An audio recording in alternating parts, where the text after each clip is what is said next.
19장 1절부터 7절 말씀입니다.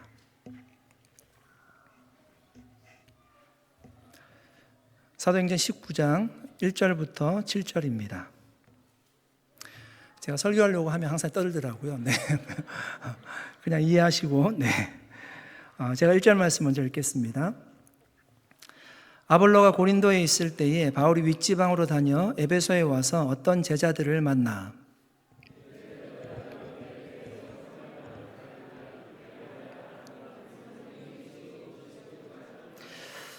바울이 이르되 그러면 너희가 무슨 세례를 받았느냐? 대답하되 요한의 세례니라.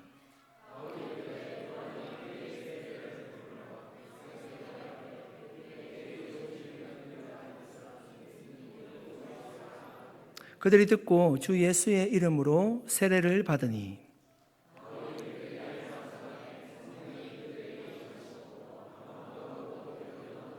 같이 읽겠습니다. 모두 12사람쯤 되니라. 아멘.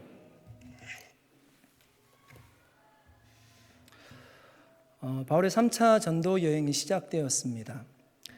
오늘 본문은 바울의 3차 전도 여행 중에서 바울이 가장 시간을 많이 보냈던 에베소에서 있었던 이야기를 우리에게 들려주고 있습니다. 1절에 이렇게 시작하죠. 아볼로가 고린도에 있을 때에 바울이 윗지방으로 다녀 에베소에 와서 어떤 제자들을 만나. 이런 바울이 2차 전도 여행 때 에베소에 들렸던 적이 있습니다. 예루살렘에 돌아갈 때 에베소에 잠깐 들리게 되는데 거기 회당에서 말씀을 전했습니다. 그때 이제 굉장히 사람들이 감동을 받고 그곳에 더 오래 있어 주기를 원했습니다. 근데 바울은 가야 될 곳이 있었기 때문에 그들의 만류에도 불구하고 그곳을 떠나게 됩니다. 떠나면서 바울이 이렇게 얘기했습니다. 사도행전 18장 21절 말씀입니다. 작별하여 이르되 만일 하나님의 뜻이면 너희에게 돌아오리라 하고 배를 타고 에베소를 떠나. 바울은 생각했습니다. 에베소를 떠나는 것도 하나님의 뜻이고요. 다시금 하나님의 뜻이면 에베소로 다시금 돌아오게 될 것이다 라고 약속을 하고 에베소를 떠나게 됩니다. 오늘 바울이 그 말씀대로요 에베소에 도착하게 되었습니다. 여러분, 우리는 우리가 가는 길을 잘 알지 못합니다. 지나보면 우리가 돌아왔던 길을 되돌아보면 정말 하나님의 인도하심이었구나라는 것들을 나중에 고백하게 될 때가 있는데 그때는 처음 가는 길이기 때문에 누구도 이것이 하나님의 뜻인 줄 모르고 그 길을 걸어갈 때가 많습니다. 저는 제가 목사가 될 것이라고 한 번도 계획을 하지 않았습니다. 제가 산호세에 와서 목회를 할 것이라고 전혀 예상하지 않았습니다. 미국에 살 것이라는 것도 제가 상상조차 하지 못했습니다. 그래서 저는 제가 제 인생을 돌아보면서 정말 이게 하나님의 인도하심이 아니면 불가능한 일이구나 이런 것들을 제가 고백하게 됩니다. 제가 요즘 신방을 다니면서 가정마다 방문해서요 많은 분들 이야기를 듣게 되는데 들으면서 동일하게 느끼는 것은 무엇인가 하면 다 하나님의 인도하심이었다는 겁니다. 많은 분들이 이사도 많이 하시고요 직장도 여러 번 옮기셨습니다. 그러면서 자신이 살아온 인생들을 얘기하면서 하나같이 얘기하는 것이 하나님의 인도하심이었다 그렇게 고백합니다. 저와 여러분이 산호세에서 만난 것 이거 우리가 계획한 것 아니었습니다. 아마 여기 저를 만날 것이라고 계획하신 분 한 분도 안 계실 겁니다. 산호세 온누리교회를 우리가 함께 섬기게 된 것 더더욱 우리 계획이 아니었습니다. 그래서 우리는 정말 우리 가운데 역사하신 하나님의 섭리와 인도하심이 있다는 것을 믿을 수밖에 없습니다. 여러분, 하나님의 인도하심에는 후회하심이 없다라고 합니다. 여러분 믿으십니까? 하나님의 인도하심에 후회하심이 없어요. 앞으로도 하나님이 그렇게 우리를 인도해 가실 겁니다.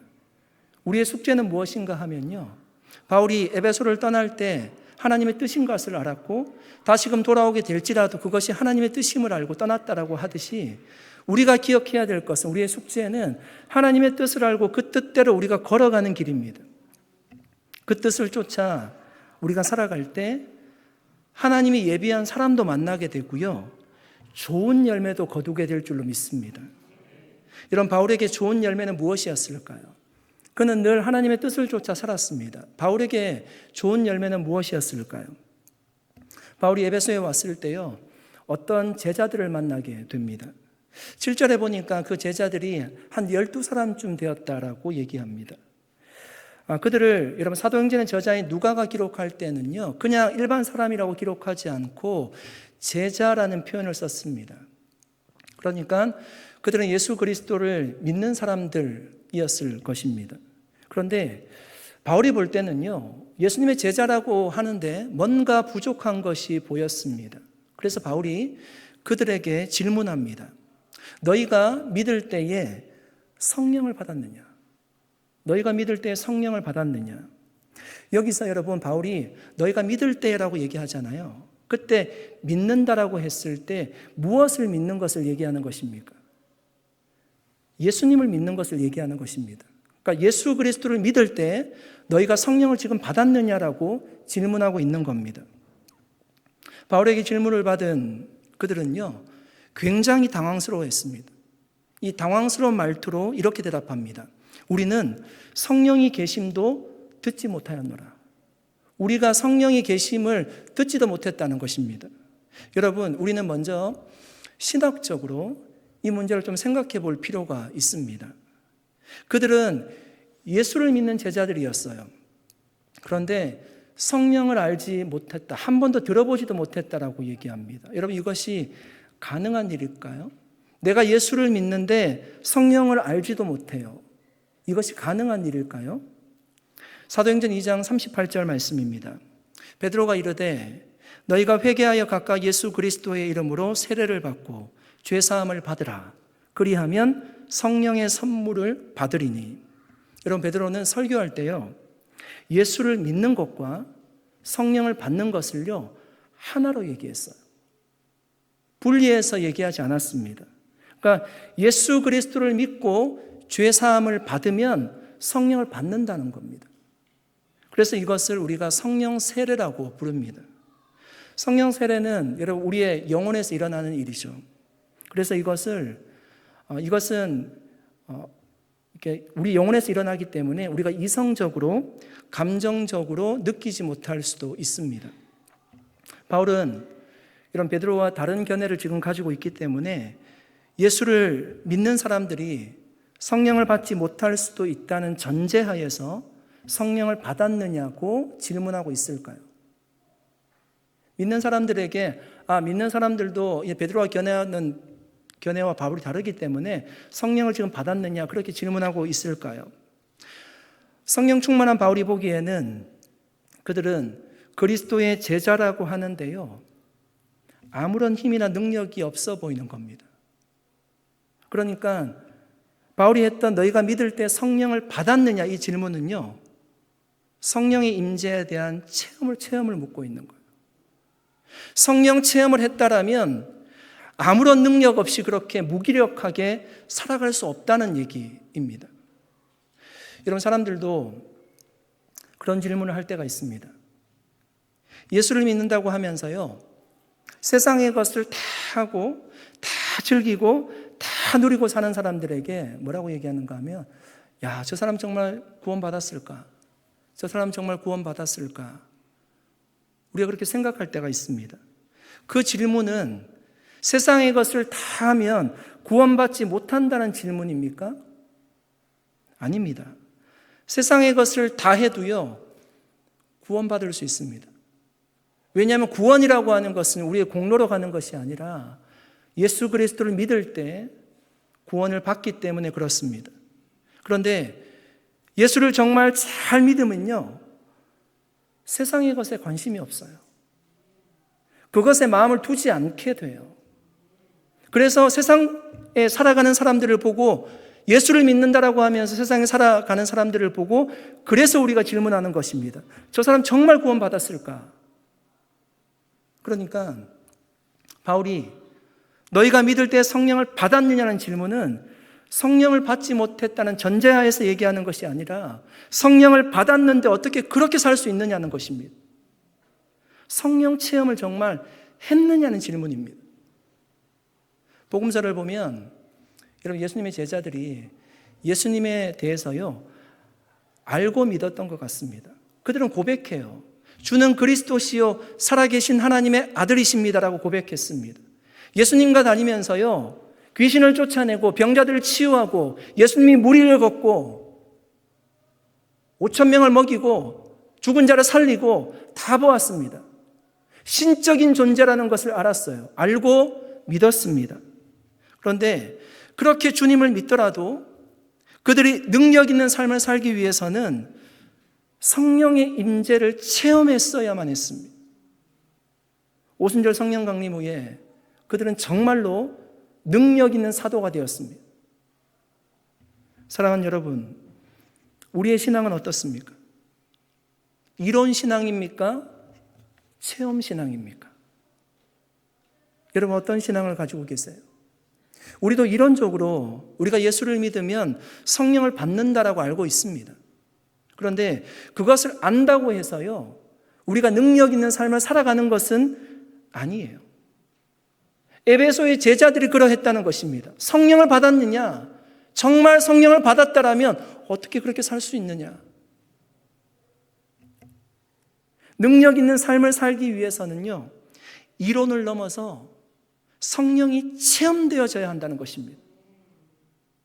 부흥의 때에는요, 모든 사람들이요, 성령의 역사를 체험하는 거예요.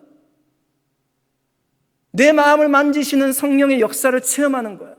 그 성령의 역사를 체험할 때 내 죄가 깨달아지는 것, 모든 사람들이 선한 것에 관심을 가지게 되는 거죠. 그 체험을 통해서요, 변화되어져 가는 것입니다. 그전에도 오랜 시간 예수를 믿었어요. 그런데 냉랭한 가슴을 가지고 믿는 거예요.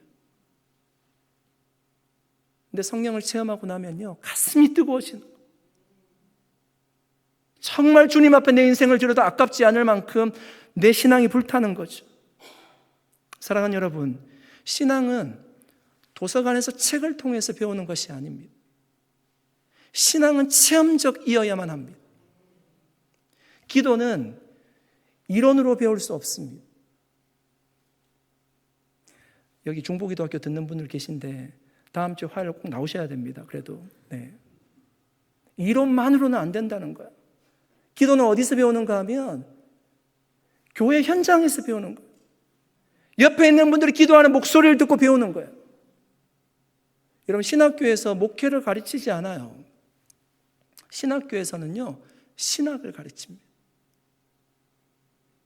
주여 삼창하고 이런 거 가르치지 않아요. 장례식 집례하는 거 가르치지 않아요. 신방하는 거 안 가르쳐요. 목회는 어디서 배우는가 하면 교회에서 배우는 거예요. 목회를 하면서 목회를 배우는 거예요. 그래서 현직에 있지 않은 목사님들 목회를 못하는 것이요, 감각이 없기 때문이에요. 성도들이 무엇을 원하는지 모르기 때문이에요. 체험적이어야만 한다는 겁니다.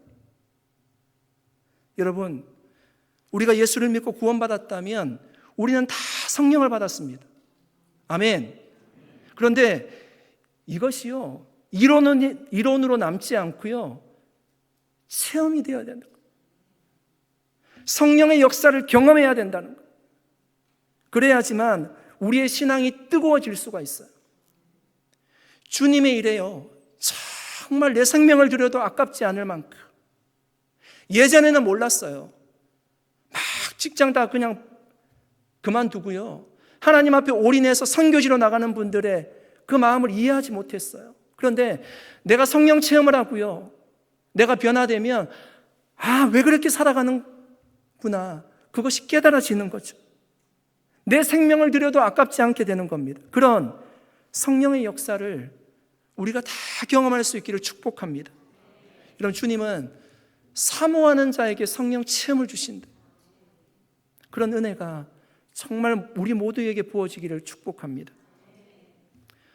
바울은 성령이 계심도 들어보지 못했노라고 얘기하는 사람들에게요, 조금 더 구체적으로 질문합니다. 너희가 그러면 무슨 세례를 받았느냐, 이렇게 질문합니다. 그들이 대답하죠.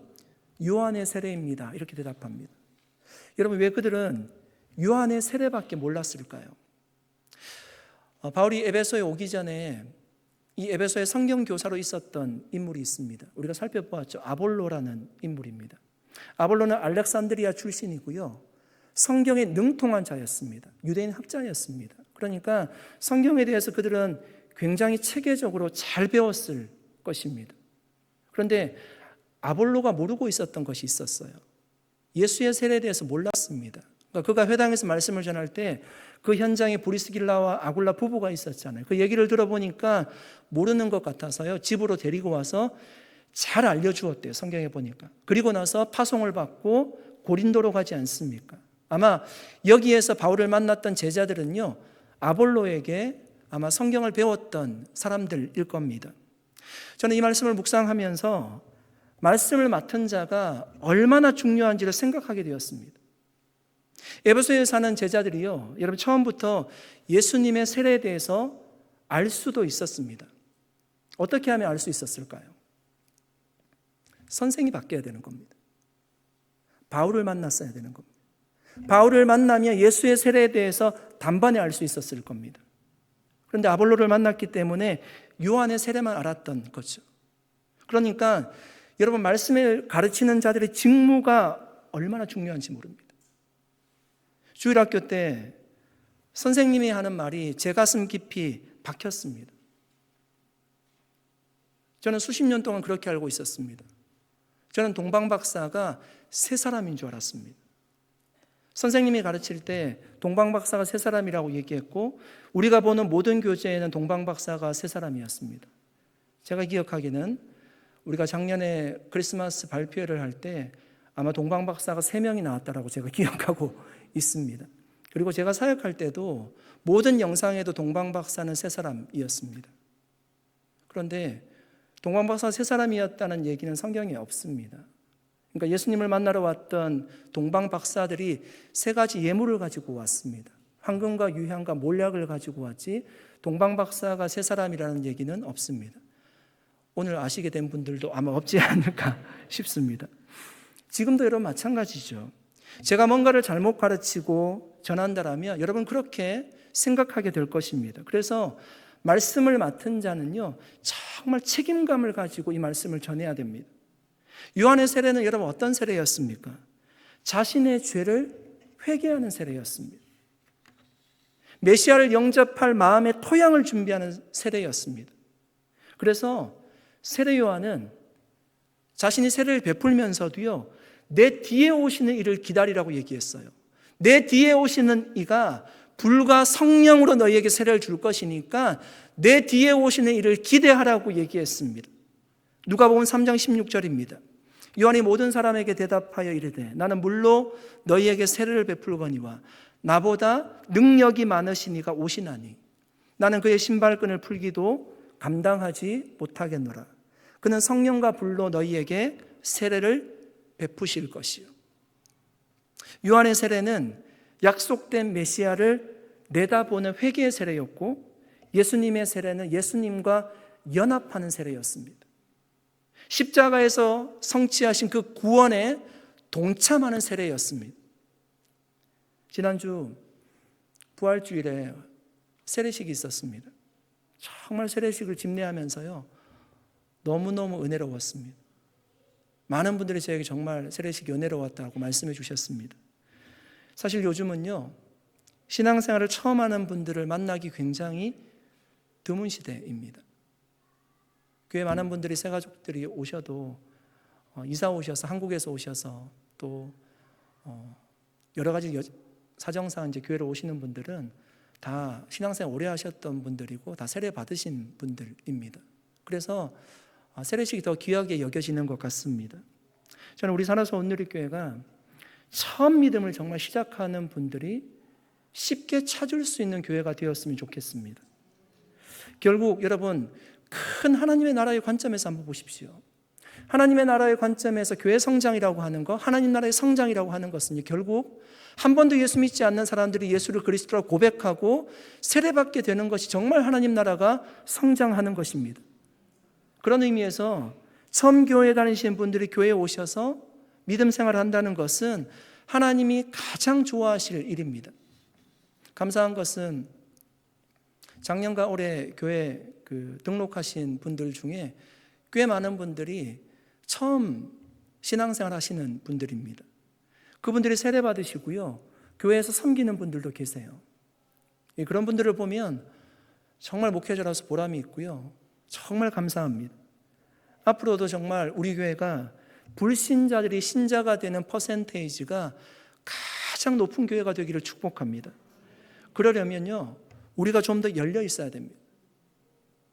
그러니까 우리가 가지고 있는 성경이라는 진리는요, 변하지 않아요. 이것은 변해서도 안 됩니다. 그런데 변하지 않는 진리를요, 변하는 세상과 문화 가운데 어떻게 이것을 접목할까? 어떻게 그들에게 복음을 전할까는 우리의 숙제예요. 세상이 우리를 맞추지 않습니다. 세상은 교회에 관심이 없습니다. 우리가 세상의 눈높이에서 복음을 전하지 않으면 우리의 얘기를 듣지 않습니다. 진리를 어떻게 나눌지를 고민해야 됩니다. 그래야지 정말 복음으로써요, 세상에 녹화할 수 있어요. 많은 학자들은 복음으로 세상을 변화시키자고 얘기하는데요, 정말 제가 이 말을 쓰고도 내뱉기가 얼마나 어려운지 모릅니다. 세상에 밀려오는 문화들을 보십시오. 어떻게 복음으로 그 세상의 문화들을 이겨나갑니까? 작은 노크라도 하려면요, 그들이 들을 수 있는 언어로 말을 전해야 되는 것입니다. 어떤 분이 저한테 그 말씀을 하셔서 제가 되게 감사했던 적이 있는데, 제 설교가 용어가 어렵지 않대요. 제가 그렇게 하는 이유가 있습니다. 들으려고 하는 겁니다. 조금이라도 쉽게 다가가려고 하는 것입니다. 오늘날 문화 속에서 이걸 어떻게 담아낼지를 우리는 끊임없이 고민해야 됩니다. 우리는 정말 불신자가 예수의 제자 되는 그 일을 보고서 우리도 너무나 기쁘잖아요.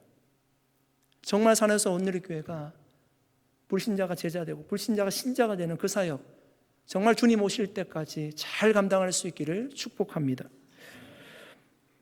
요한의 세례만 알고 있던 에베소의 제자들에게요, 바울은 예수의 이름으로 세례를 주었습니다. 5절 말씀입니다. 그들이 듣고 주 예수의 이름으로 세례를 받으니. 여러분, 세례는 일평생 몇 번 받는 것일까? 여러분, 세례 몇 번 받으셨습니까? 네. 세례는 답은 뒤에서 한번 할게요. 저는 제가 다치고 이제 교회를 옮기게 되었는데, 그곳에서 청년부 회장을 하게 되었습니다. 그러니까 뭐 이렇게 투표를 했는데 저를 뽑아서 이제 제가 간 지가 얼마 안 됐는데 청년부 회장을 하게 되었습니다. 근데 그때까지 제가 세례를 안 받았거든요. 그러니까 그 당시 이제 담임 목사님이 청년부 회장인데 교회 섬기려고 하는데 세례 받았으면 좋겠다라고 얘기를 하셔서 급하게 세례를 받게 되었습니다. 지금 돌아보면 좀 더 잘 준비해서 세례 받았다면 더 큰 은혜가 있었을 텐데 그렇게 생각할 때가 있습니다. 여러분, 한국의 그 군대에 진중 세례식이라는 것을 합니다. 많은 목사님들이 부대를 방문해서 뭐 적게는 몇백 명씩, 많게는 몇천 명씩 하루에 세례를 주는 것입니다. 저는 이제 아시다시피 다치고 나서 제가 군대를 가지 않았습니다. 근데 이렇게 군대 다녀오신 분들 얘기를 들어보면 그때 이제 일을 하러 부대에 있으면 가야 되니까 일하러 가지 않기 위해서 세례 받는 분들, 또 맛있는 음식을 준대요. 뭐 햄버거, 피자, 뭐 치킨, 거기에서 먹지 못하는 음식을 주기 때문에 세례 받는 분들도 없지 않다고 합니다. 만약 이렇게 세례 받은 사람은 예수를 믿는 진정한 고백 없이, 신앙 없이 세례 받았을 겁니다. 그러면 여러분, 그 세례는 무효일까요? 다음에 다시 내가 신앙을 정말 고백하게 될 때 세례를 다시 받아야 되는 것일까요? 제 생각에는 다시 의미 있게 신앙을 고백하고 세례 받는다면 훨씬 더 좋을 것 같습니다. 그런데 성경은 그렇게 얘기하지 않습니다. 교리도 그렇게 얘기하지 않습니다. 에베소서 4장 5절입니다. 주도 한 분이시요, 믿음도 하나요, 세례도 하나요. 세례가 하나입니다. 성삼위 하나님의 이름으로 세례 받았다라면 그것이 그대로 유효하다는 것입니다. 여러분, 유아 세례는 우리가 이번 주도 유아 세례가 있었지만 갓난아이의 믿음을 보고요 세례 주지 않습니다. 할례가 이스라엘 백성들이 난지 8일 만에 할례를 받았잖아요. 하나님의 백성인 징표로 유아 세례를 우리가 주는데 갓난아이가 내가 예수님을 믿는다라고 고백하고 세례받지 않아요. 그래서 유아 세례 때 중요한 것은 부모가 신앙을 가지는 겁니다. 부모가 신앙이 있어야 돼, 반드시 있어야 됩니다. 자녀가 자기의 입으로 믿음을 고백하기 전까지 만 13세이거든요. 그때 믿음을 고백하고 입교를 하기 전까지는 부모가 그 아이의 신앙을 책임져야 되는 것입니다. 부모의 신앙을 보고 아이에게 세례를 주게 되는 거죠. 어떤 사람은 이제 유아 세례 받은 분들 중에요 그런 분들 계시거든요. 그러니까 자기가 어릴 때 그냥 유아 세례를 아무것도 모르고 받았기 때문에 장년이 되어 세례를 다시 받고 싶다는 겁니다. 보통 그럴 때 세례 주지 않습니다. 아는 경우에 세례 주지 않습니다. 예수를 믿는 믿음의 고백이 있다면요 다시 세례받지 않아도 그 세례는 더욱 의미가 있는 것입니다. 군대에서 믿음 없을 때 세례받은 것 아쉽지만 나중에 믿음을 가지게 된다라면 괜찮은 것입니다. 사람의 이름으로 세례받은 것이 아니라 성삼위 하나님의 이름으로 세례받았기 때문에 괜찮은 것입니다. 제가 오늘 본문 5절 말씀을 읽고요 이 질문을 왜 드렸는가 하면요 세례 몇 번 받습니까? 평생. 이 질문을 왜 드렸는가 하면요 요한의 세례를 받은 자들이요 예수님의 이름으로 다시 세례를 받았기 때문입니다. 왜 그들은 2번이나 세례를 받았을까요? 결론부터 말씀드리면 요한의 세례와 성삼위 하나님의 이름으로 받은 예수의 세례는 완전히 다른 세례이기 때문에 그렇습니다. 세례 요한의 세례는 4절 말씀처럼 메타노이아, 회개의 세례였습니다. 성삼위 하나님의 이름으로 받는 세례는, 예수의 세례는 그의 죽으심과 부활로 말미암아 그리스도와 연합하게 하는 세례이기 때문에 그렇습니다.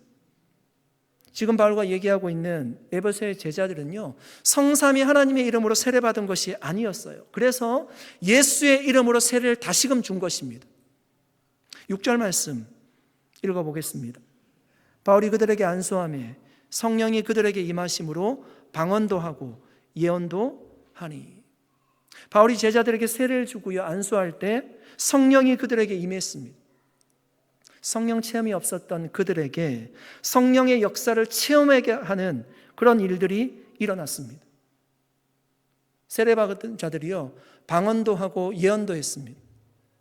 방언과 예언은 성령이 임재하셨다는 가시적인 표징이지 않습니까? 방언과 예언은 하나님 주신 은사이고 하나님의 선물입니다. 왜 많은 은사 중에요 은사가 얼마나 많이 있습니까? 그런데 왜 에베소에 있는 제자들에게 하나님이 방언과 예언의 은사를 주셨을까요? 필요했을 겁니다. 그 시대에 필요했을, 그 교회에 필요했을 겁니다. 방언과 예언은 대표적인 은사인데 여러분 당시 에베소는요 소아시아의 수도를 불릴 만큼 많은 사람들의 왕래가 있었던 곳입니다. 항구 도시이죠. 그리고 우리가 알고 있는 아데미 신전이 있던 세계 7대 불가사인 그 아데미 신전이 있는 곳입니다. 수많은 종교 순례객들이 찾던 곳이었습니다. 많은 사람들이 무역하기 위해서 그곳을 찾았습니다. 수많은 종족들이 왔다가 가는 그런 지역이었습니다. 그러니까 그들에게 효과적으로 복음 전하기 위해서는요 방언의 은사가 필요했을 겁니다. 성경에 나오는 방언은 2종류입니다. 고린도전서 13장 1절입니다. 내가 사람의 방언과 천사의 말을 할지라도 사랑이 없으면 소리나는 구리와 울리는 꽹과리가 되고. 한 종류는요 사람의 방언이라고 표현되어 있고요 또 다른 한 종류의 방언은 천사의 말이라고 얘기하고 있습니다. 사람의 방언의 대표적인 예는 오순절 성령 강림 사건입니다. 성령이 임하고요 사도들이 나가서 복음을 전하는데 디아스포라 유대인들, 오순절이라서 예루살렘에 제사하러 왔던, 명절을 지키러 왔던 수많은 사람들이 자신이 난 곳 방언으로 들었습니다. 사람이 알아들을 수 있는 말을 했는데 그것이 들릴 때는요 그 나라 말로 들렸다는 것입니다. 이것이 사람의 방언이라고 할 수 있겠죠. 천사의 말의 대표적인 방언은 고린도 교회에 있었던 방언입니다. 예배 시간에 사람들이 공중 앞에서 방언을 하는데 사람들이 알아듣지 못합니다. 그러니까 바울이 뭐라고 얘기하죠? 순서를 따라서 하래요. 아니면 통역자를 세워서 방언하라고 지도했습니다. 에베소에 있었던 방언은 두 방언 중 어떤 방언이었을까요? 아마 수많은 순례객들과 여러 종족들이 복음을 들을 수 있도록 사람의 방언을 주셨을 겁니다.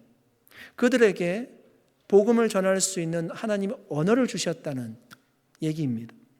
그리고 예언의 은사도 주셨습니다.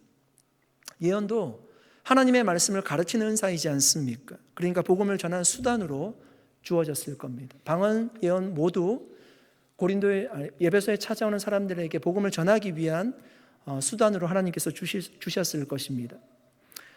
여러분, 세례받을 때 이런 역사들이 당시에 일어났습니다.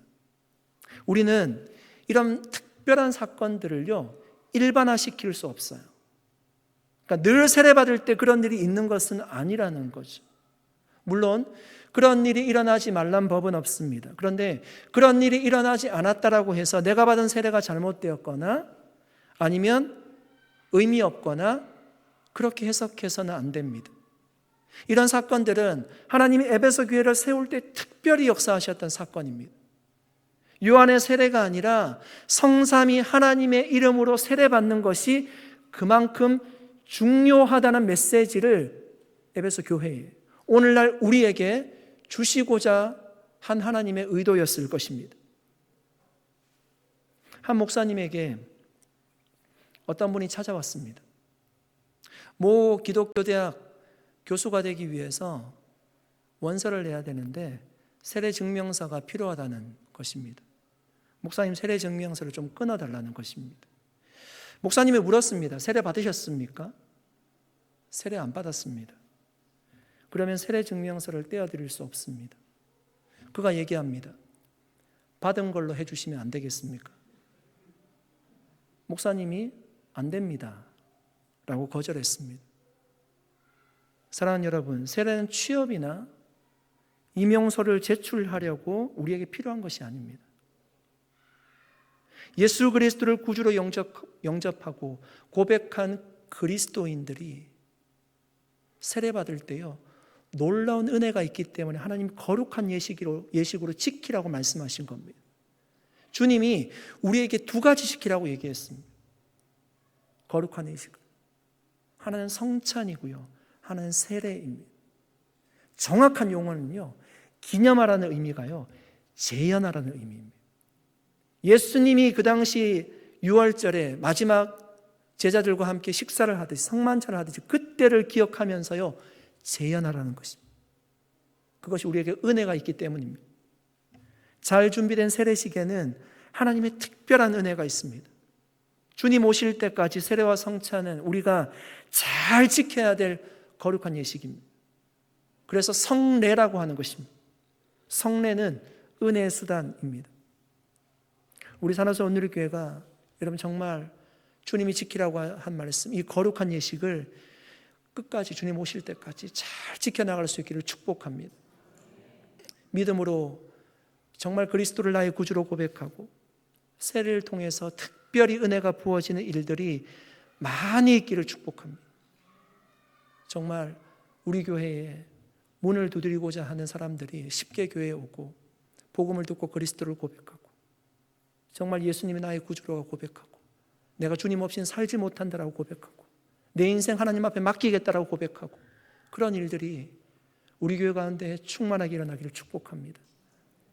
정말 새신자들이 찾기 보기 어려운 시대 가운데 정말 신앙생활 처음 하는 분들이 예수 그리스도를 만나게 되는 놀라운 축복들이 계속적으로 끊이지 않고 있기를 축복합니다. 가을에 우리가 추수감사절 때 다시금 세례식이 있게 될 텐데 정말 그때 이렇게 부부 중에 한 분이 믿지 않는 분들도 많이 계시는데 믿게 되시고 또한 교회 오시는 분들이 예수 그리스도를 정말 고백하고 마음을 열고 주님을 영접하고 세례받는 일들, 그리고 우리 자녀들이 믿음의 대가 끊어지지 않고 계속적으로 세례받으면서 그리스도의 자녀로 남는 일들, 이런 일들이 계속적으로 일어나서요 정말 하나님이 이 산호세 지역을 볼 때 정말 기뻐하시는 교회로 서갈 수 있기를 주님의 이름으로 간절히 축복합니다. 이런 세례받는 분을 보면요, 우리의 신앙에도 굉장히 뜨거워집니다. 내가 세례받을 때를 생각하게 되고요, 가슴에 또한 기쁨도 있습니다. 네, 정말 추수감사절 때 예정되어 있지만 세례받는 분들이 너무 많아서 중간에 세례식을 한 번 더 하게 되는, 오히려 그런 역사들이 정말 일어날 수 있기를 예수 그리스도 이름으로 간절히 축복합니다. 같이 기도하겠습니다. 살아계신 하나님, 감사드립니다. 오늘도 하나님 우리에게 말씀 주셔서 에베소 교회를 통해서 주신 말씀을 우리 마음 가운데 새기게 됩니다. 하나님 아버지, 정말 에베소 교인들이 요한의 세례만 알다가 예수 그리스도의 이름으로 세례를 받고 그들이 예언을 하고 방언을 하였습니다. 하나님께서 그 교회를 세우고자 하는 놀라운 역사가 그 현장 가운데 일어났습니다. 하나님, 우리 교회에 많은 분들, 정말 신앙생활 처음 하는 분들이 쉽게 올 수 있는 교회가 될 수 있도록 도와주시고, 변하지 않는 진리를 어떻게 변화한 시대 가운데 전할 수 있을지, 이 복음을 어떻게 가져갈 수 있을지, 그들에게 나눌 수 있을지 고민할 수 있도록 도와주시옵시고, 그래서 복음 전함을 통하여서 하나님을 아버지로 고백하고 예수를 구주로 고백하는 일들이 끊임없이 일어날 수 있도록 역사하여 주시옵소서. 하나님, 추수감사절 때 또한 많은 분들이 세례받을 수 있도록 주님 도와주시고, 정말 믿음 생활 처음 하시는 분들이 그리스도 때문에, 예수님 때문에 새 생명을 얻은 것을 정말 믿음으로 고백하고 기뻐하며 감사하는 그 현장을 보면서 우리 또한 감사할 수 있도록 역사하여 주시옵소서. 하나님, 예수를 믿지만 성령을 체험하지 못하고 무덤덤하게 살아가는 우리의 마음 가운데 기름 부어주시고, 하나님 뜨거움을 부어주시고, 예수로 말미암아 기쁨을 허락하여 주셔서 우리가 냉랭한 신앙생활이 아니라 정말 열정적으로 주님을 믿고 나아갈 수 있도록 축복하여 주시옵소서. 감사드리고 예수님의 이름으로 기도드립니다. 아멘. 우리 함께 찬양드리겠습니다.